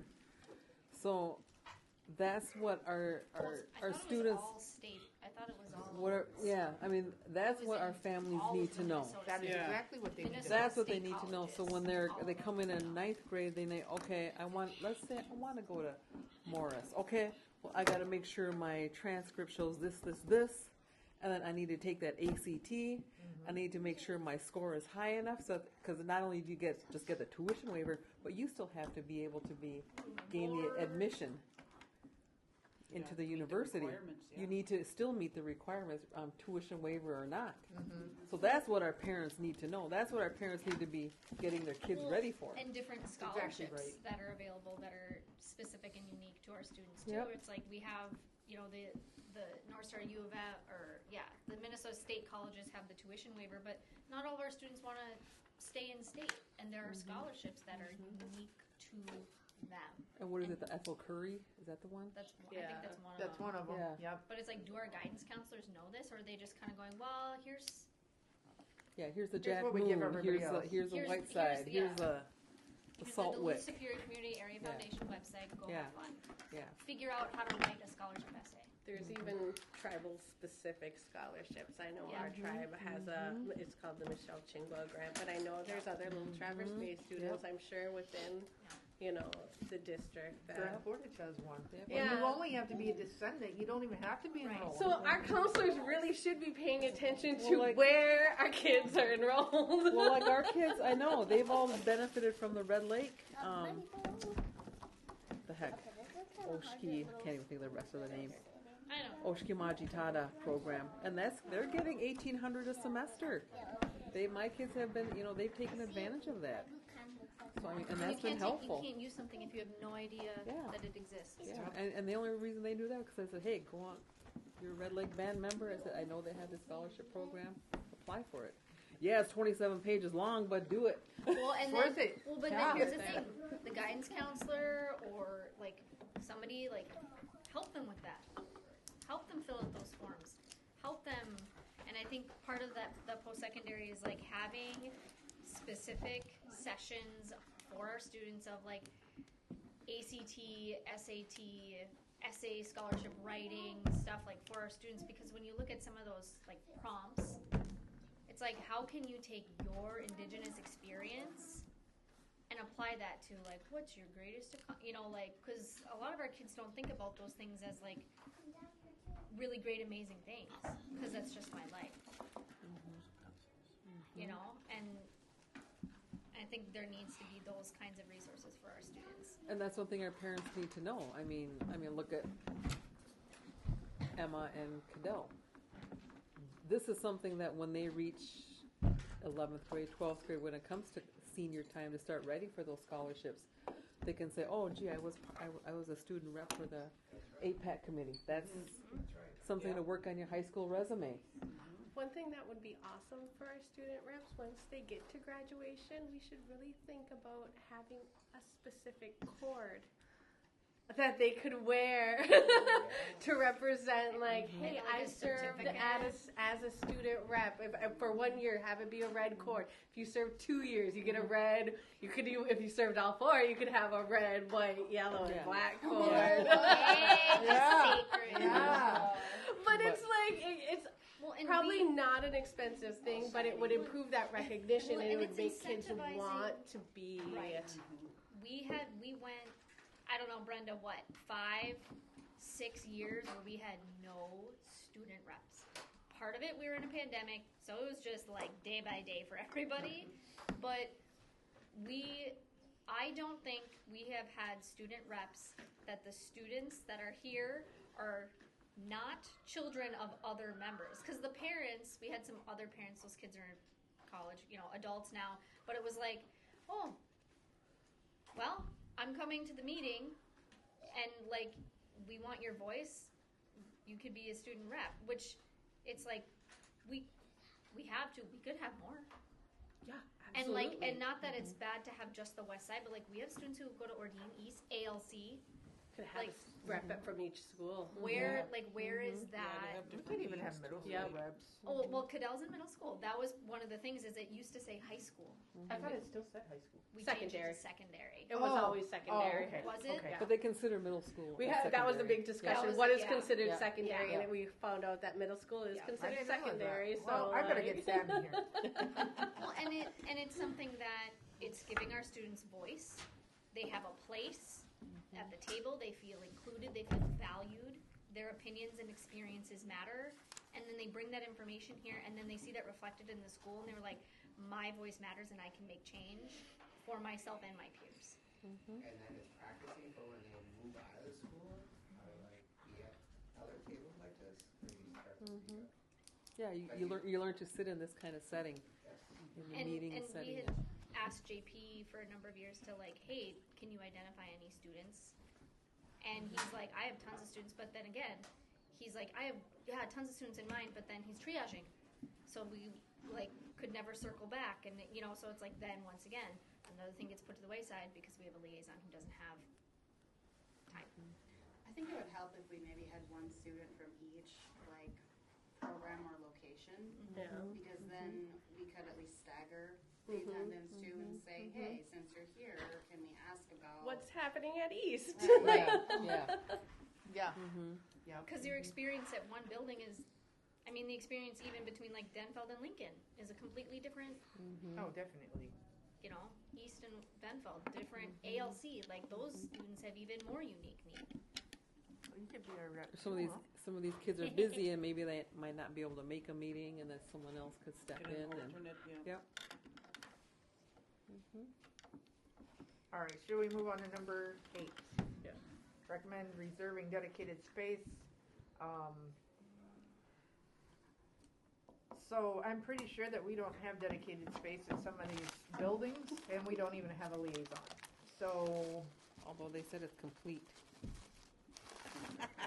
since they've been identified, that doesn't Quotes, equivalent to reserved.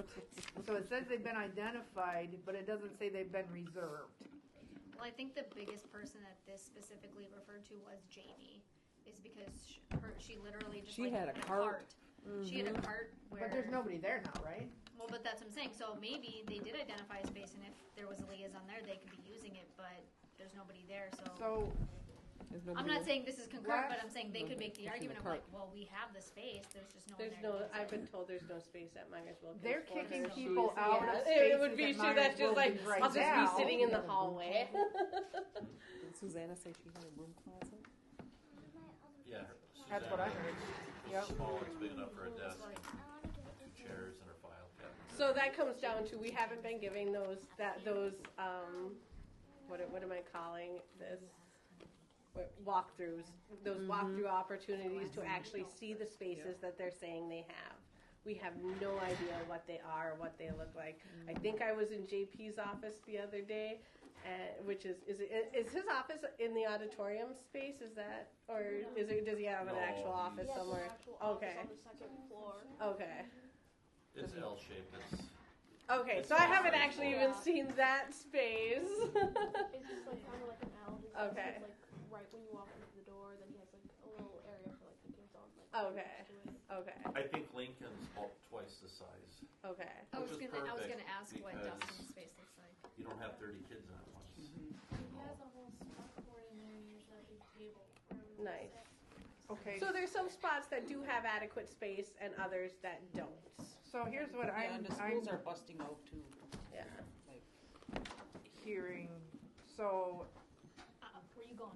in this, they say they have dedicated spaces identified. We never got a walkthrough. We do not know what these spaces are, and we do not know if they're actually I'm gonna go reserved for supervise that. American Indian homeschool liaisons. So I am going to say that I think it's non-concurrence because we don't even know where or what these spaces are because we haven't been told. And do we still have inventory in the basement at the moment, or where is that being moved to? From where? From the basement of the News Tribune? Where are we? Oh, we have a storage unit that's being moved. They're moving it, I don't know when. They moved some stuff already. Oh, so they're moving it for us? Yeah. Oh, wow. We didn't have to rent a moving truck or, That's good. yeah. And then, But we have to be patient. are you gonna do the inventory then by yourself or what? No, we didn't have time to table it on the last meeting, so Oh, okay. we need somebody to help with all the cataloging and, We should maybe order some boxes. yeah. I was gonna pick some up, the yellow lid ones, big, yeah, those plastic ones. Just wondering, who's paying for the storage space? Is that a district cost out of the general fund, or is that coming out of our AIE funds, Title VI funds? I was hoping Title VI, Okay. yeah.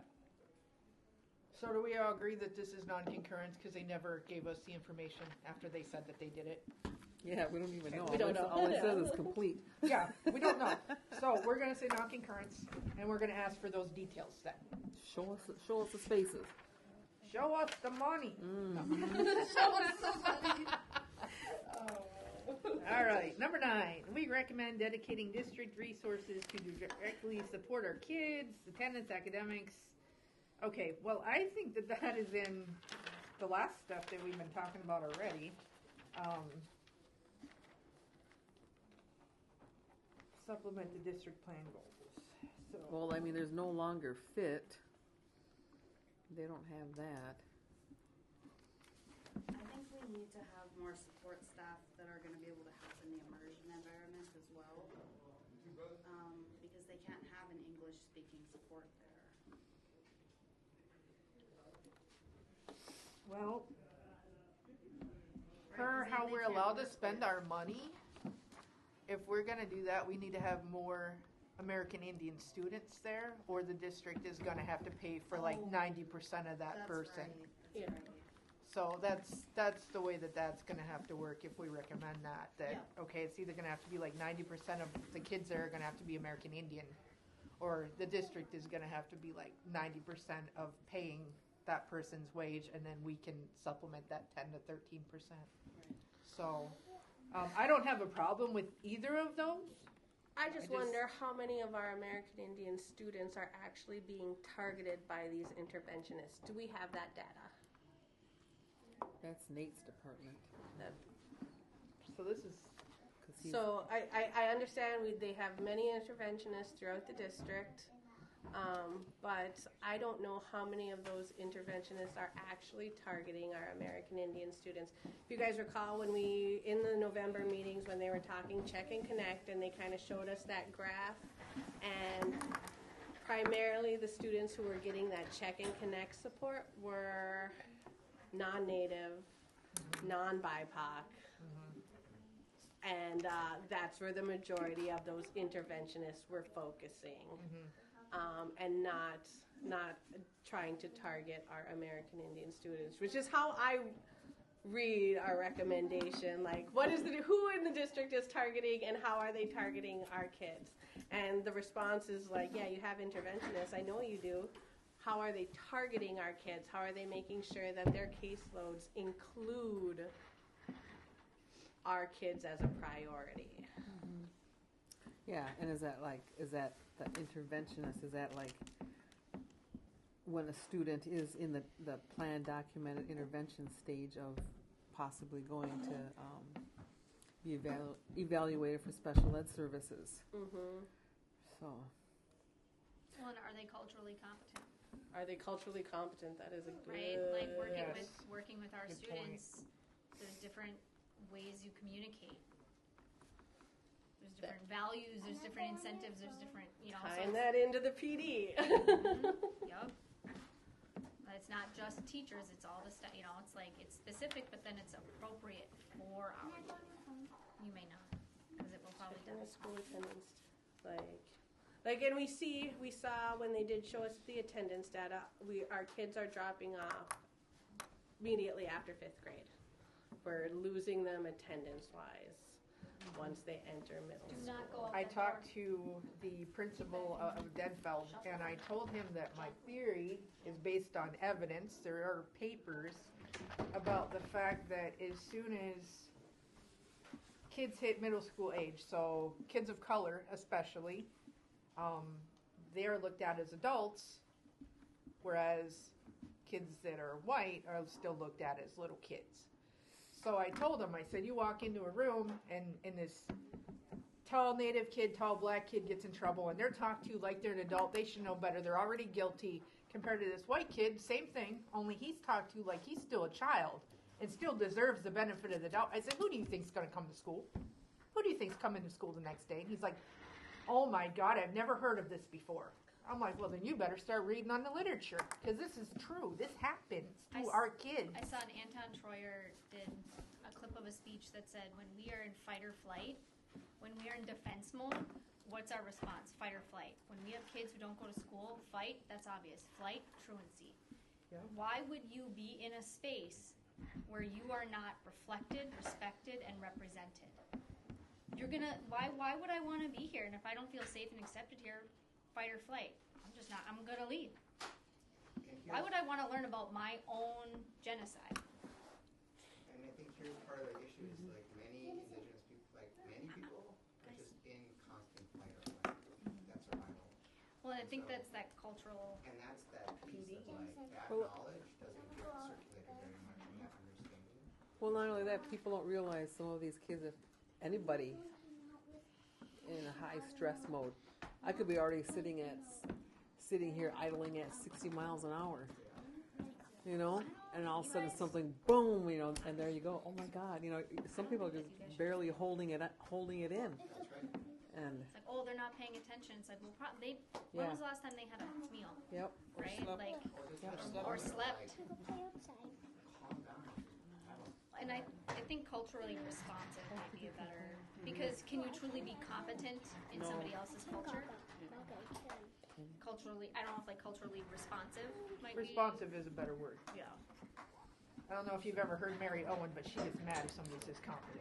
Like, That's why when I said that, and I'm like, no, that's old language. That is. It is old language. and then even it's so true with I've heard you look at the cultural data safety on the school to prison pipeline for our kids. I mean, And that's the suspensions, and that's Yep. the. yep. I think it goes back to what Elsie brought up. It's like shifting the narrative, because there's a lot of wisdom, a lot of assets in this area, and like there's a lot of treatment that has been carried out. So it's to lift that up more and more, and like you got students here, and like highlighting that and being like, yeah, and then that starts to gain traction as to it's a lot of work. I mean, there's just a lot of work ahead, but I think to your point of like there's a lot of beauty and a lot of wisdom. The young people are ready. Like when they have that moment of like, I just think of like sitting at around the drum, all those young people, like even when we were at Denfeld, they all of a sudden start to come and sat at that after school program, and you just feel like they're lifted in something. And so it's not the competency, it's like actually having the values embedded in the school. And that goes back to health, like that's health. So, I just had an idea here. So, we're saying we want them to dedicate resources directly. And one of the things that we've done is make it so that kids can do some of their attendance recovery here at Denfeld. Or not at Denfeld, Jesus Christ. Here at ACO. Sorry, guys. It's getting late. Why don't we enhance that? And I think it was the vice principal was here and said, I think we have something here to make it a lot better here than we have at school. Because this is their safe place compared to being at school. That's exactly what I said. She could have asked me. So, I'm so glad that's moved forward. That's But, like- actually so awesome. I think alternative attendance recovery options. I think that we should do an AEO option here. Because you have this space. You have that. I think that we should try for that. Because I think that if Sam was in the company of other kids, he might be able to do that. Because I know if he just did it on his own at home, there's no way. Well, he needs he'd body. fail. He needs body doubling. He needs to be Somebody around else be there. his own people. He needs to hear interaction. Small groups. Community. Like AEO student, it's like, I mean, down at ALC they have like that independent study where you can come and work together. But it's like if that could be created here, where it's like we have students who are doing ALC or AEO, and from these days from Do you this time think to this ACO time. would be up for that? Like collaborating with the school district? He's like, I can't say yes, but I can say yes. I can say it's because part of our funding and focus is really around the health of young people. So why don't we put that in our recommendation? Yeah. Collaborate further. And I think it goes back, they feel valued, Yeah. right? And when you feel valued, To create And we can get him here with those vans. a robust yes. And we can A even do robust- class around Nailed there. it. education. No, opportunity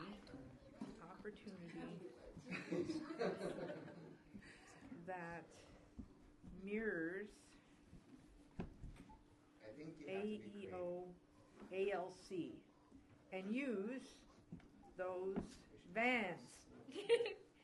Okay, it's in there. C number 2. C section 2. And number 2. Okay, do you guys like the way this sounds? If we put this in here, does everybody agree that this sounds okay? Do you want to add anything to it? Can you read Brenda, that? are you still with us? end in 11 minutes. So, is there any way we can log off and try again. Can I send you another Google link right now? Go to the settings I know damn well none like if you go down the district office, ever. I can't even hardly drag them in there, Right they now, just it's drag. right now it's a tech village. Yeah, they What won't an go in there. unwelcoming, I can say like, I had to drag Emma in there for her to graduate to like get an all that stuff. unwelcoming space and environment is that for any student. It's for them like our students, where it's like if they could, do AEO classes and then have a space here to do that. Sorry, you're connected. Students, how does that sound to you? If you were able to take classes here and get credits and do credit recovery here, would you be interested in that? Like taking an online. Do an online class with a couple of the kids and it's up on the screen. They had one yesterday. Credit recovery. Or it was credit recovery, right? Yeah, I was down here. Yeah. I was here with Sam. Oh. Remember Marcia did like you? Yeah. All kinds of brain breaks, but they never took it. They're all focused. Oh, wow. All right, keep going. So those students really enjoyed that time. Yeah, and then we brought in a traditional speaker, and they had somebody share, and we got some food for them afterwards. So, okay, I think we should expand on that then. It was a success, I think we should keep doing that. Yeah. All right, let's put that in our plan, because this other stuff is supplanting. Well, and it's not culturally specific to what our students actually need. Just offering them the same thing. But if we're gonna be using our funds, then that ends up being a supplanting thing. So we Right. want it to be over and above and culturally specific, so we're gonna do that. All right. Let's see, we recommend district funding to create 2 American Indian curriculum, academic integration specialists. The coordinator's been doing a great job. What?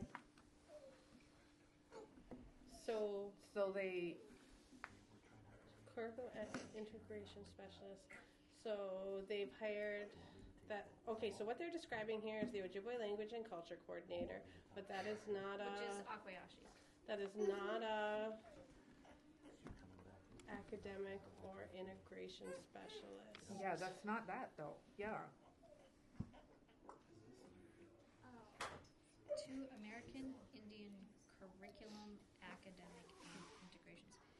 But are they saying that's like one person does all those things? Yeah. Or are they saying an American Indian We asked for 2. Do we ask for two? Separate, and then they said the coordinator's been doing it. That's not a new position. that's not even one new position. Yeah. And then the Ojibwe language courses are required by statute. That's not accurate. So that's not adequate a either. that's not an that's not a ISPEC who specifically serves American Indian students. So our Ojibwe language and culture coordinator position does not serve only Indian students, right? Because those courses are for anyone. Our Ojibwe language courses are again open to anyone, and these are things the district does provide, but I think they're not what we're specifically asking for. Yeah. I think we were asking for a district-funded position that actually targets our American Indian students. So are we going to vote non-concurrence? Yeah, I think they're just trying to Yeah. weave their way around it. They're like, we did this. We'll say it fits that. Mm-hmm. Need someone specifically for our students.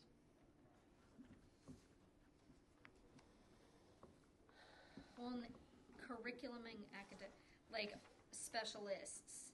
So it's like, is that like somebody who's developing curriculum for the district? Or is that somebody who's working with teachers to develop curriculum in their classes? Because then that wouldn't be just for our